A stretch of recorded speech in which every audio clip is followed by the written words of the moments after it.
Hey guys, Chad from Six Blog Stick. As you can tell, I'm back home again. What I want to do today is I want to do a post-hike gear talk video and talk about some of the, well, just random pieces of gear that I carried with me on my recent Olympic National Park hike. Most of you that are watching this probably know I recently went on a 7-day, 6-night hike in the Olympic National Park with a rather large group of people. There was 8 of us total. But anyway, like I said, we spent 6 nights, 7 days out there, and probably most of you watching too are very familiar with a lot of the gear that I carry. However, in the way I normally do things, I usually, after I get back from a good hike, I'll usually go through some of my gear and talk about things. I want to go ahead and say too, I apologize for all the noise. Like I said, I am back home. There's a lawnmower behind me, there's cars coming up and down the road, there's air conditioners kicking on, there's a highway back here, there's sirens there, and it's just a bunch of noise, so I'm sorry about that, guys. But anyway, so just want to kick off. I do want to say that this is not all of the gear that I carried. This is just some of the pieces that I carried with me that I want to talk about. I do want to say real quick that I'm very happy with all of the gear that I carried with me. I can't say that anything that I carried with me did not perform the way I expected it to. Everything performed as I expected it to, and it just worked out really well for me. So I was very happy with the way things went. I want to say that I probably started out with about 23.5 pounds worth of gear, or worth of everything total. So it's been the heaviest pack that I've carried in quite a while, but considering that was with 6+ days of food, I was very happy with the way, with what I had. I managed to stay dry, I managed to stay warm, and I stayed fed. And of course there was water in a lot of places, so I stayed hydrated too. So anyway, the first thing that I want to talk about is my trekking poles. I carried my Gossamer Gear LT4 trekking poles. I actually mailed these ahead, and then when I got done with the hike, Jeff was nice enough to drop these back in the mail and get them back out to me. But my LT4 trekking poles, they worked great. It was a wet hike, so I had no problem getting the locking mechanisms to work and unlock. In the past, I found that if they're dry, and especially if it's cold, I would usually have to pull the pole apart and kind of lick my finger and kind of wet the locking mechanism, and then stick it back up in there. And then once I stuck it back up in there, it would lock for me. I do want to say one thing on this hike. I actually knocked the top cork out of, or the little top port out of the top of one of them. I was wedging it between a tree, just kind of goofing around, and the top little thing came out. And Grant Sybil, which is the president of Gossamer Gear, was there, and he had some glue, some super glue, so I went ahead and I put that little cork back in and I glued it back in. I was going to leave it out at first, but pushing the bottom pole up in there creates so much pressure it would pop the cork out the top, so I put it back in. And actually I need to pull it back out and clean it up a little bit and put it back in because it stands up just a little bit. I know you can't see it from that far away, but that was one way I was able to tell which trekking poles was mine, because there was actually 5 sets of LT4s out on the trail. But anyway, I was very happy with the way they performed. I still love my LT4s. The grips, one of my favorite grips, and they just work. Of course, they held up my shelter, and of course they held me up as I was crossing streams. They helped carry my tired butt up a couple of big passes. Just great poles. I like them, and I look forward to continue using them. So I've got things loaded up in my backpack here. This is the backpack that I carried. I'll go ahead and talk about it. This is the Z-Packs Blast 30 backpack. And it does have the hip belt, it's got side pockets, it's got the front mesh pocket, and then it's got side compression straps, and then I use my water bottle holders. I've got video on that. I use that. It worked out really well. I ended up carrying my tarp in one of the side pockets and my hexanet in one of the side straps. And then on the other side I had my rain jacket and my rain cover for my pack down here, and I had my 1/8" Gossamer Gear thin light pad rolled up and stuck on the other side. Everything, I had a couple of items on the front of my pack in this front pocket, and then everything else easily fit on the inside. It's a great pack. It's 1.43 ounce Cuban. And I say that because on this trip there was a lot of loose scree, a lot of sharp rocks and stuff, and there was a number of times that I didn't throw my pack down, but I set my pack down on top of the scree, and I know there was times that it probably rubbed against some of the scree and stuff like that. I can't find any kind of issues with the pack anywhere. I did kind of look it over because I was worried about that. As a lot of people know, Cuben fiber is not very abrasion resistant, so I was kind of concerned about that. So I did, I took my time to take care of my gear whenever I was using it. However, just to be fair, even if I was using a pack made, or my ULA circuit, just to say, made out of the tough Dyneema, I still would have took the same amount of care, the same precautions using it on such sharp rock. But anyway, I gotta say I'm pretty happy with the way the pack handled. Like I said, I don't see any kind of, I actually don't see any issues with the pack after using it, so I'm very happy with the pack. But anyway, that's the pack. I'm going through here. This is my Z-Packs Cuben fiber nylon hybrid wallet. Carried all my cards, all my cash, and any loose change I had in here. And I really like the zipper kind because the loose change, I ended up with a lot of loose change, which added up to extra weight in my pack. But this did an excellent job at containing the loose change, and I knew where everything was. And I was just sure to keep up with this wallet. I really like this wallet, and I'm going to continue to use it for backpacking, not for everyday use. My REI long handle titanium spoon. I'm still in love with this thing. I know you can't see it here, but I've actually anodized it, and it's actually colored now. I know it's mine. Let me just say that. But I did all of my meals except for one was freezer bag cooking. Only one meal did I actually eat out of the cook pot, and of course the long handle spoon works perfect for that. I love the tie spoon, the REI tie spoon, just because it is polished titanium, and it feels like more of a natural spoon to me when I'm eating, rather than something that's textured or something like that. Also, the bowl on it's a good size. I was able to get big, huge scoops with it. I love this spoon, and I'll be hanging on to it. It does weigh 0.5 ounces, which is heavier than some, but that's a weight penalty I'm willing to take because I love it so much. My Dirty Girl gaiters. This is the first hike I ever wore gaiters on, and I'm glad I did because even though I wear long pants,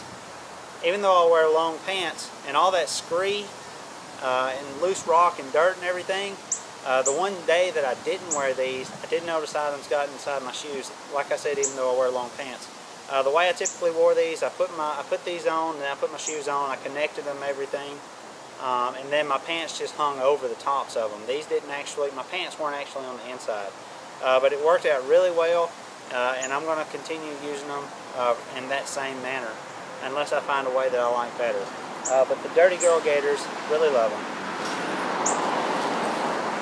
Yes, they're gray. They're not something bright and pretty and all that. Maybe one day when these wear out, I'll get something different. I use my Sawyer Squeeze water filter, and again, completely love it. Absolutely no problems whatsoever. And it was funny because I think every one of us out there was using the Sawyer Squeeze. I do want to say that Dave had some issues with his. I think his was a new one, so I'm not sure what exactly was up with that. But I've had nothing but good luck out of my Sawyer Squeeze. I've used it for a number of hikes, and it's always performed excellent for me. No issues whatsoever.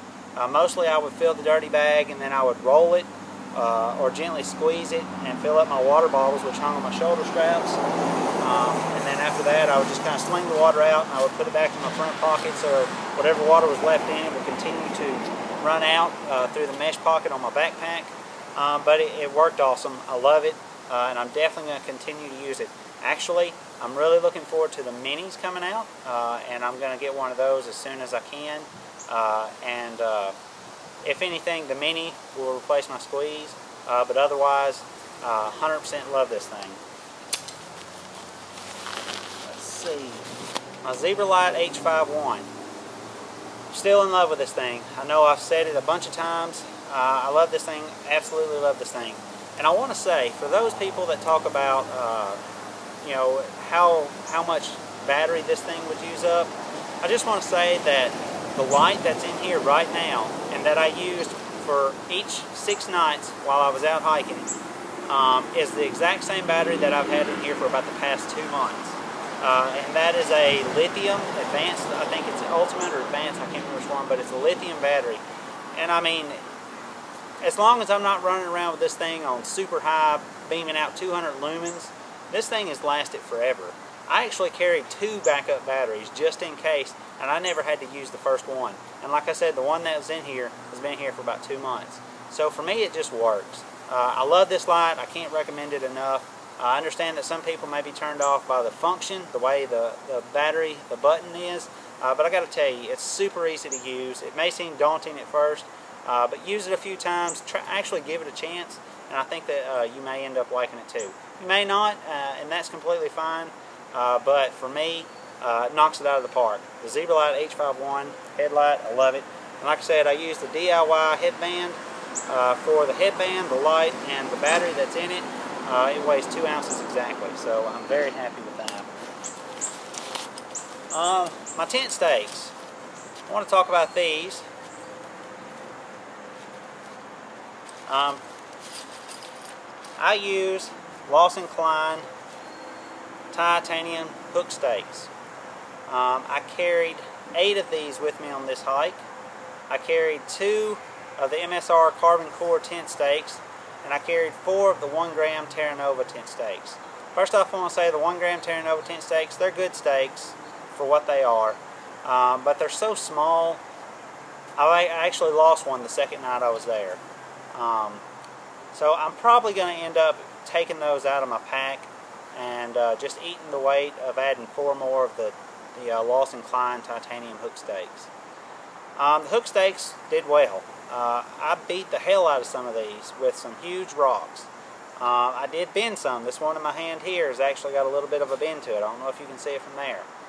But it is bent a little bit.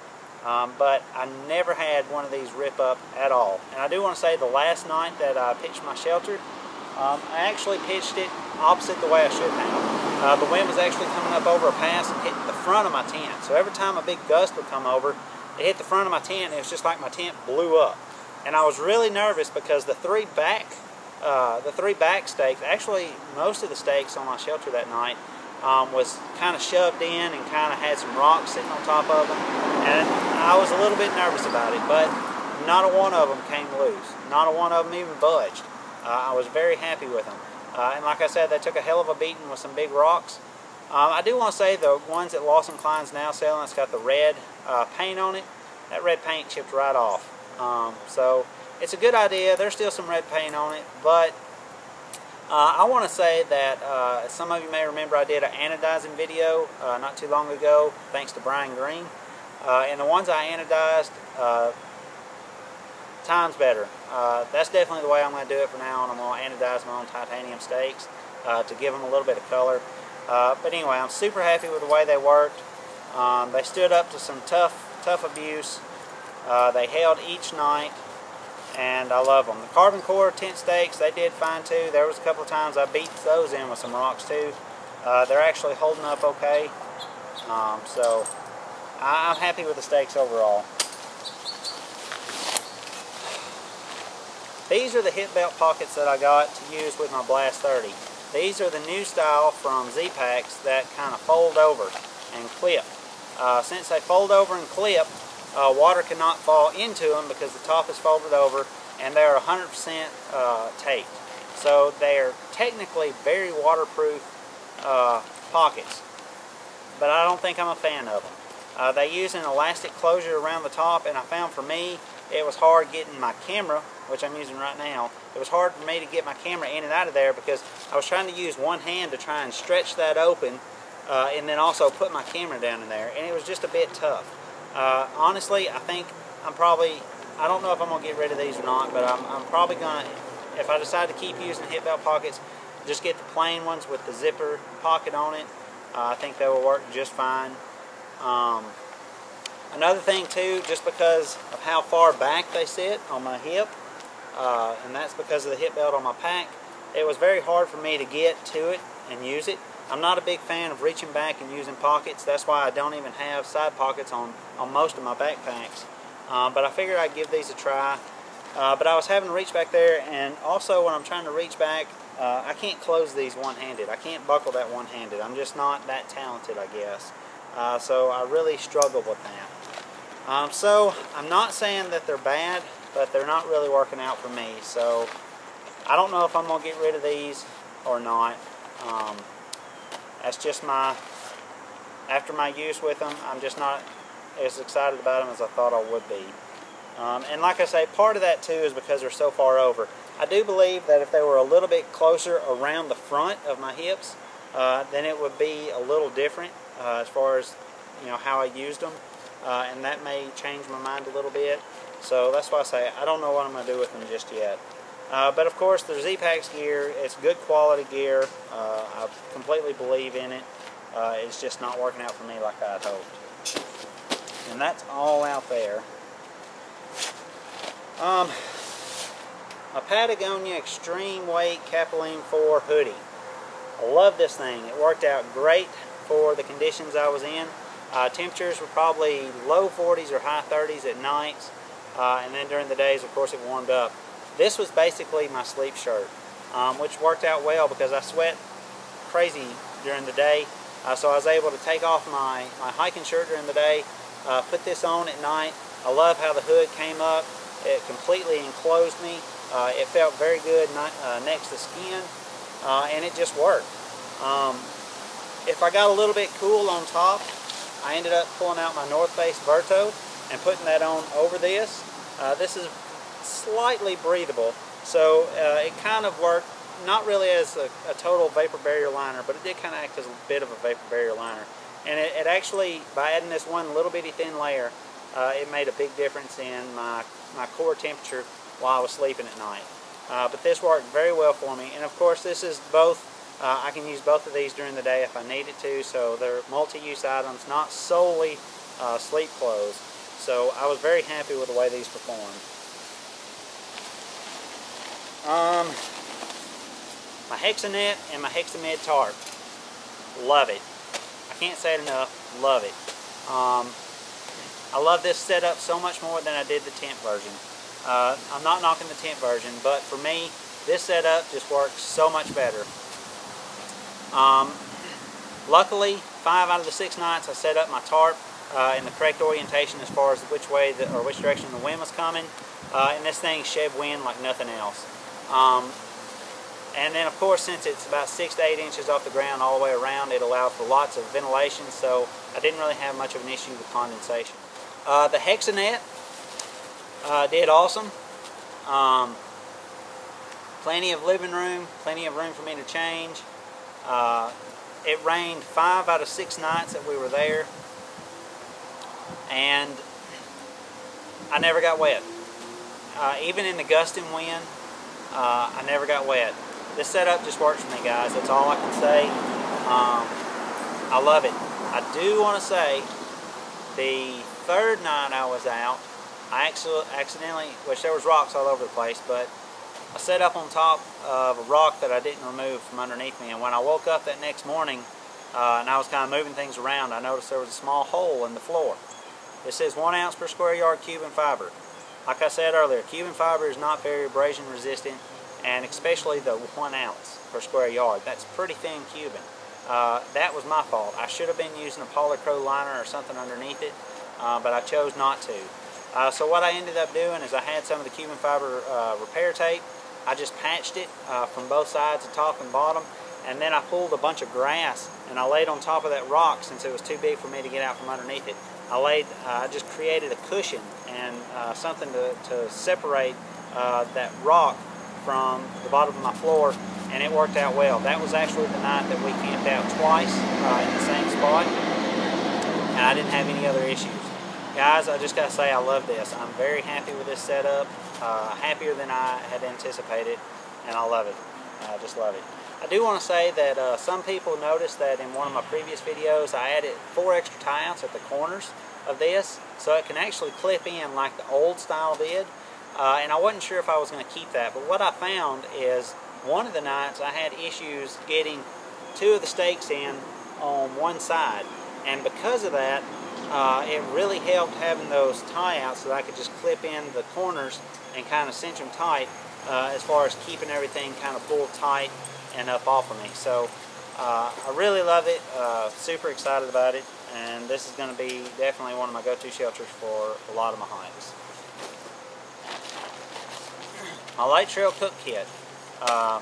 This thing rocks. I've been using it for a while now on a couple of hikes, and then of course I use it with me on my hike on my Olympic hike, and it worked out well. I use this as my cup that I drink my coffee or my hot tea or whatever out of, as well as my stove set up to boil water, and it just works. It's super light, it's got the capacity that I need, and it just works. Not a whole lot to say about it. I'm just super excited with the way it worked though. And this is definitely going to be in my backpack a lot more, I think. I'm really happy with this. Like I said, this is the Light Trail solid fuel cook kit. It just works. For example, I carried 14 gram Esbits and 4 gram Esbits. And 3 nights, I would take a 14 gram Esbit tablet.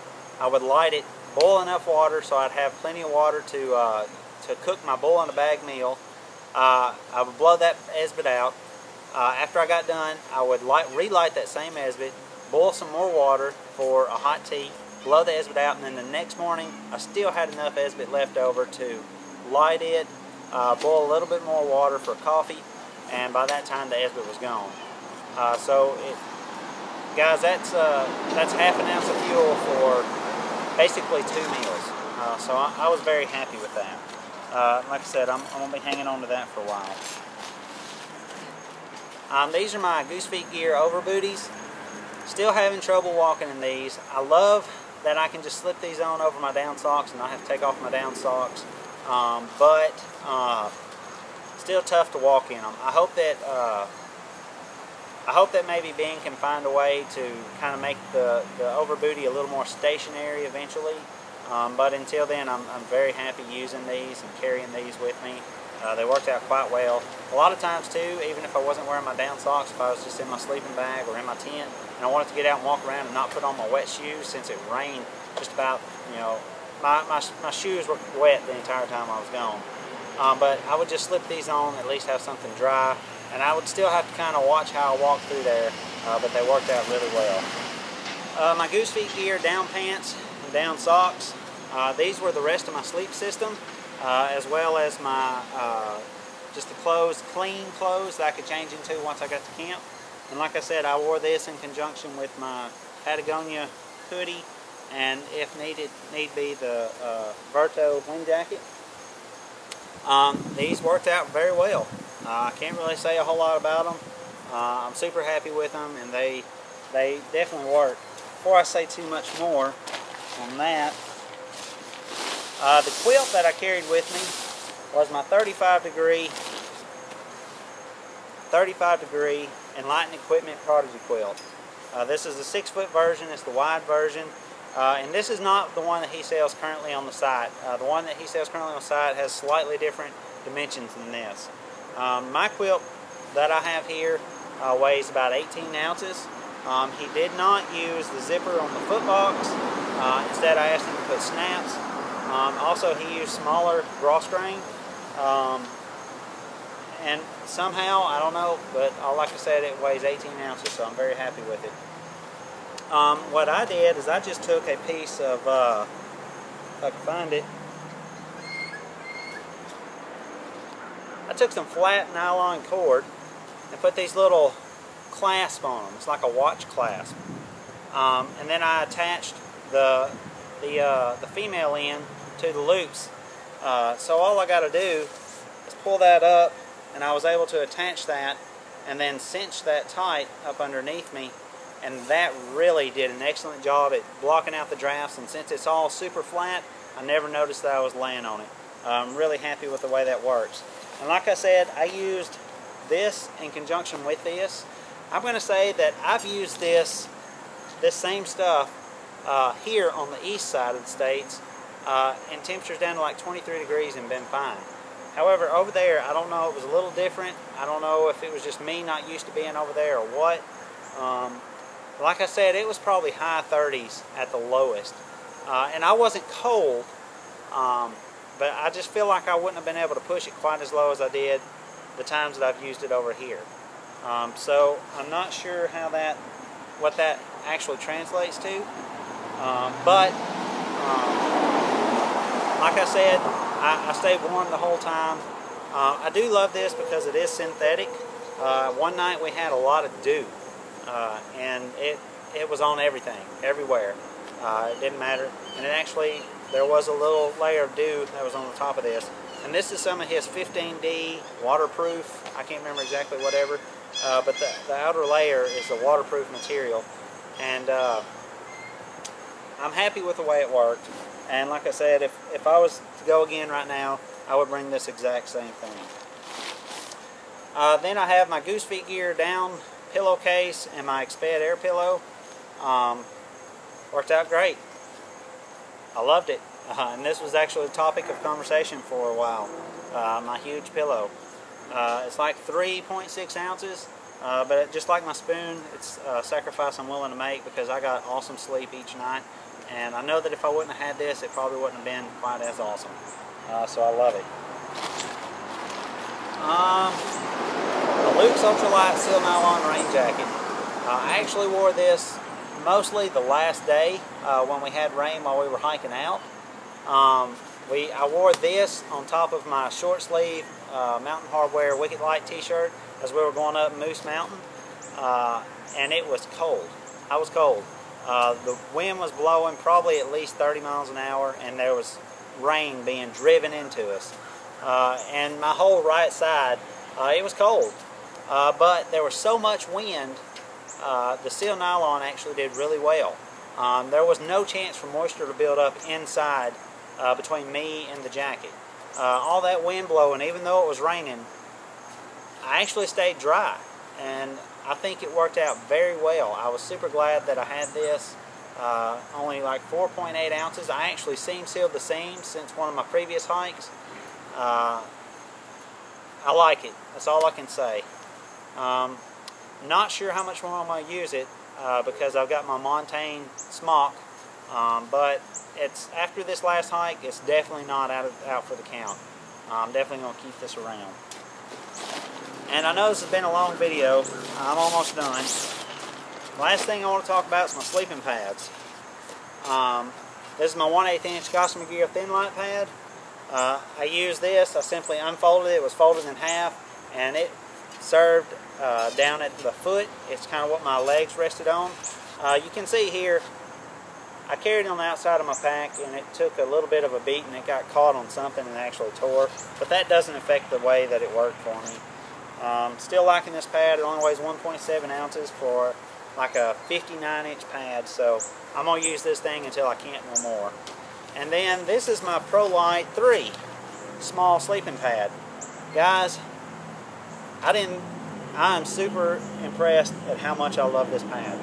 It's only 1 inch thick, so I can't tell that there's much of a drop-off from my legs, and it's just comfortable.